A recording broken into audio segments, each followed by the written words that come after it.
ಬೆಂಗಳೂರಿನ ಜನರಿಗೆ ಸಾರಿಗೆ ಸಂಪರ್ಕವೇ ಜೀವನಾಡಿಯಾಗಿದೆ. ಒಂದು ದಿನ ಬಸ್ ನಿಂತ್ರೆ ಲಕ್ಷಾಂತರ ಜನ ವಿಲವಿಲ ಅಂತ ಒದ್ದಾಡ್ತಾರೆ. ಇನ್ನು ಸಾರಿಗೆ ಮುಷ್ಕರ ಅಂದ್ರೆ ಜನರ ಪಾಡು ಅಷ್ಟಿಷ್ಟಲ್ಲ.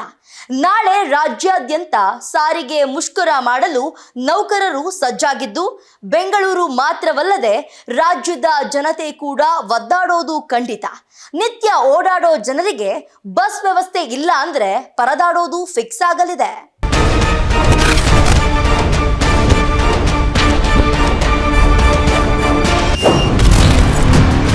ನಾಳೆ ರಸ್ತೆಗೆ ಇಳಿಯಲ್ವಾ ಕೆಎಸ್ಆರ್ಟಿಸಿ ಬಿಎಂಟಿಸಿ?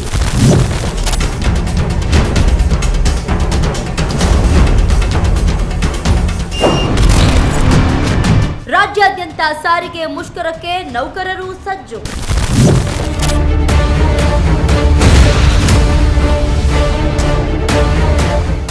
ನಾಳೆ ರಾಜ್ಯಾದ್ಯಂತ ಸಾರಿಗೆ ನೌಕರರು ಪ್ರತಿಭಟನೆಗೆ ಸಜ್ಜಾಗಿದ್ದಾರೆ. ವೇತನ ಹಿಂಬಾಕಿ ಮತ್ತು ವೇತನ ಪರಿಷ್ಕರಣಾ ಸೇರಿದಂತೆ ವಿವಿಧ ಬೇಡಿಕೆಗಳ ಈಡೇರಿಕೆಗೆ ಆಗ್ರಹಿಸಿ ಕೆಎಸ್ಆರ್ಟಿಸಿ ಸೇರಿದಂತೆ 4 ಸಾರಿಗೆ ನಿಗಮಗಳ ನೌಕರರು ಮತ್ತೆ ಮುಷ್ಕರವನ್ನು ಘೋಷಿಸಿದ್ದಾರೆ. 4 ಸರ್ಕಾರಿ ಸಾರಿಗೆ ನಿಗಮಗಳ ನೌಕರರು ಜನವರಿ 29ರಂದೇ ಬೆಂಗಳೂರು ಚಲೋ ಪ್ರತಿಭಟನೆ ನಡೆಸುವುದಾಗಿ ಕರೆ ನೀಡಿದ್ರು. ಆದರೆ ಸಾರಿಗೆ ನೌಕರ ಮುಖಂಡ ಅನಂತ ಸುಬ್ಬರಾವ್ ನಿಧನದ ಹಿನ್ನೆಲೆ ಮುಷ್ಕರ ಸ್ಥಗಿತಗೊಳಿಸಿದ್ರು. ಇದೀಗ ಮತ್ತೆ ಬೆಂಗಳೂರು ಚಲೋಗೆ ಸಾರಿಗೆ ನೌಕರರು ಸಜ್ಜಾಗಿದ್ದಾರೆ.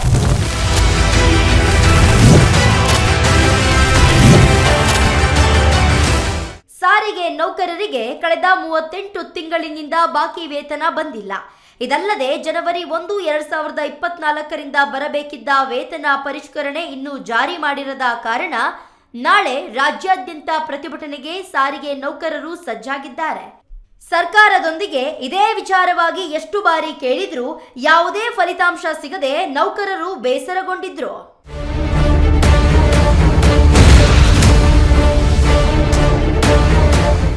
ಈಗಾಗಲೇ ಬೆಂಗಳೂರು ಚಲೋ ಚಳುವಳಿ ಕುರಿತಂತೆ ಸಾರಿಗೆ ಸಚಿವ ರಾಮಲಿಂಗ ರೆಡ್ಡಿಗೆ ಜಂಟಿ ಕ್ರಿಯಾ ಸಮಿತಿ ಪತ್ರ ಬರೆದಿದ್ದು, ಸರ್ಕಾರ ಸರಿಯಾಗಿ ಸ್ಪಂದಿಸದೇ ಇರುವುದಕ್ಕೆ ಮತ್ತೆ ಹೋರಾಟ ನಡೆಸುವುದಾಗಿ ಘೋಷಿಸಿದೆ.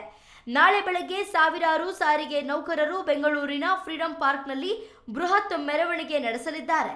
ನಂತರ ಸಮಿತಿಯ ಮುಖಂಡರ ಜೊತೆ ಚರ್ಚೆ ನಡೆಸಿ ಮುಂದಿನ ಹೋರಾಟದ ರೂಪುರೇಷೆ ಘೋಷಿಸಲಿದ್ದಾರೆ. ನೌಕರರ ಬೇಡಿಕೆಗಳೇನು? 2020ರ ಜನವರಿ 1ರಿಂದ ಜಾರಿಗೆ ಬಂದಿರುವ 15% ವೇತನಕ್ಕೆ ಒತ್ತಾಯ.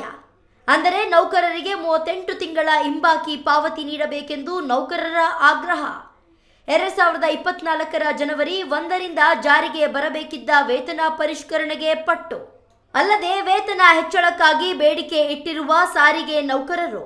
ಆದರೆ ನೌಕರರ ಈ ಬೇಡಿಕೆಗೆ ಸರ್ಕಾರ ಅಸ್ತು ಎನ್ನಲು ಸಿದ್ಧರಿಲ್ಲ. 2024ರ ಬದಲಿಗೆ 2026ರ ಜನವರಿ 1ಕ್ಕೆ ಅನ್ವಯವಾಗುವಂತೆ ವೇತನ ಪರಿಷ್ಕರಣೆ ಭರವಸೆ. ವೇತನ ಪರಿಷ್ಕರಣೆ ಬಗ್ಗೆ ನೌಕರರಿಗೆ ಭರವಸೆ ನೀಡಿರುವ ಕಾಂಗ್ರೆಸ್ ಸರ್ಕಾರ. ಅಲ್ಲದೆ 38 ತಿಂಗಳ ಬಾಕಿ ಪಾವತಿ ಬದಲಿಗೆ 18ರಿಂದ 20 ತಿಂಗಳ ಹಿಂಬಾಕಿ ಹಣಕ್ಕೆ ಪಟ್ಟು. ಆದರೆ ಇದನ್ನು ಒಪ್ಪದ ಸಾರಿಗೆ ನೌಕರರ ಜಂಟಿ ಕ್ರಿಯಾ ಸಮಿತಿ ಪ್ರತಿಭಟನೆಗೆ ಸಜ್ಜು. ವೇತನ ಹೆಚ್ಚಳದ ಹಿಂಬಾಕಿ ಹಾಗೂ ಪರಿಷ್ಕರಣೆ ಸೇರಿದಂತೆ ವಿವಿಧ ಬೇಡಿಕೆಗಳ ಈಡೇರಿಕೆಗಾಗಿ ಸಾರಿಗೆ ನೌಕರರು ನಾಳೆ ಹೋರಾಟ ನಡೆಸಲಿದ್ದಾರೆ. ಬೆಂಗಳೂರಿನ ಫ್ರೀಡಂ ಪಾರ್ಕ್ನಲ್ಲಿ ಸಾರಿಗೆ ನೌಕರರ ಪ್ರತಿಭಟನೆ ನಡೆಸುವುದರಿಂದ ನಾಳೆ ಕೆಲಸಕ್ಕೆ ಹೋಗುವ ಜನಸಾಮಾನ್ಯರಿಗೆ ತೊಂದರೆಯಾಗಲಿದೆ. ಕೆಎಸ್ಆರ್ಟಿಸಿ ನೌಕರರಿಗೆ ಅಕ್ರಮ್ ಪಾಷಾ ಖಡಕ್ ವಾರ್ನಿಂಗ್. ಸಾರಿಗೆ ನೌಕರರ ಹೋರಾಟದ ಬೆನ್ನಲ್ಲೇ ಕೆಎಸ್ಆರ್ಟಿಸಿ ವ್ಯವಸ್ಥಾಪಕ ನಿರ್ದೇಶಕ ಅಕ್ರಮ್ ಪಾಷಾ ಬೆಂಗಳೂರು ಚಲೋ ಹೋರಾಟದಲ್ಲಿ ಭಾಗಿಯಾಗದಂತೆ ಹಾಗೂ ಕಡ್ಡಾಯವಾಗಿ ಕರ್ತವ್ಯಕ್ಕೆ ಹಾಜರಾಗುವಂತೆ ಆದೇಶವನ್ನು ಹೊರಡಿಸಿದ್ದಾರೆ. ಸಾರಿಗೆ ನೌಕರರು ಯಾವುದೇ ಕಾರಣಕ್ಕೂ ಫೆಬ್ರವರಿ 19ರ ಹೋರಾಟದಲ್ಲಿ ಭಾಗಿಯಾಗಬಾರದು. ಕರ್ತವ್ಯಕ್ಕೆ ಗೈರಾದ್ರೆ ವೇತನ ಕಡಿತಗೊಳಿಸಲಾಗುತ್ತದೆ. ಕರ್ತವ್ಯಕ್ಕೆ ಗೈರಾಗುವ ನೌಕರರ ಪಟ್ಟಿಯನ್ನು ಘಟಕವಾರು ಸಿದ್ಧಪಡಿಸಿ ಕೆಲಸ ಮಾಡದಿದ್ದಾಗ ವೇತನವಿಲ್ಲ ತತ್ವದಡಿ ಕ್ರಮ ಕೈಗೊಳ್ಳಲಾಗುತ್ತದೆ. ಜೊತೆಗೆ ಕರ್ತವ್ಯಕ್ಕೆ ಅನಧಿಕೃತವಾಗಿ ಗೈರಾಗುವ ನೌಕರರ ವಿರುದ್ಧ ಹೈಕೋರ್ಟ್ನ ಆದೇಶದಂತೆ ಶಿಸ್ತು ಕ್ರಮ ಜರುಗಿಸಲಾಗುತ್ತದೆ ಎಂದು ಅಕ್ರಮ್ ಪಾಷಾ ಎಚ್ಚರಿಕೆಯನ್ನ ನೀಡಿದ್ದಾರೆ. ಸಾರಿಗೆ ನಿಗಮಗಳ ಅಧಿಕಾರಿಗಳು ಫೆಬ್ರವರಿ 19ರಂದು ಬಸ್ಗಳ ದೈನಂದಿನ ಕಾರ್ಯಾಚರಣೆಯಲ್ಲಿ ವ್ಯತ್ಯಯವಾಗದಂತೆ ಕ್ರಮ ಕೈಗೊಳ್ಳಬೇಕು. ಅನಿವಾರ್ಯ ಸಂದರ್ಭ ಹೊರತುಪಡಿಸಿ ನೌಕರರಿಗೆ ಯಾವುದೇ ರಜೆ ಮಂಜೂರು ಮಾಡಬಾರದು. ಈ ಸೂಚನೆ ವಾರದ ರಜೆ ಅಥವಾ ದೀರ್ಘಾವಧಿ ರಜೆಯಲ್ಲಿರುವ ನೌಕರರಿಗೆ ಅನ್ವಯಿಸುವುದಿಲ್ಲ. ಅಗತ್ಯವಿದ್ದರೆ ನೌಕರರು ವಾರದ ರಜೆಯನ್ನ ರದ್ದುಪಡಿಸಿ ಕೆಲಸಕ್ಕೆ ನಿಯೋಜಿಸಬೇಕು ಎಂದು ಸೂಚಿಸಿದ್ದಾರೆ.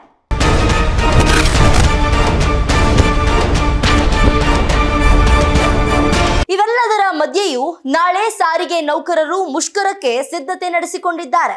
ನಾಳೆ ಯಾವ ರೀತಿ ನೌಕರರು ಕ್ರಮ ಕೈಗೊಳ್ತಾರೆ, ಸಾರಿಗೆ ವ್ಯವಸ್ಥೆಯಲ್ಲಿ ಯಾವ ರೀತಿ ಕ್ರಮ ಕೈಗೊಳ್ತಾರೆ ಎಂಬುದನ್ನ ಕಾದು ನೋಡಬೇಕಿದೆ.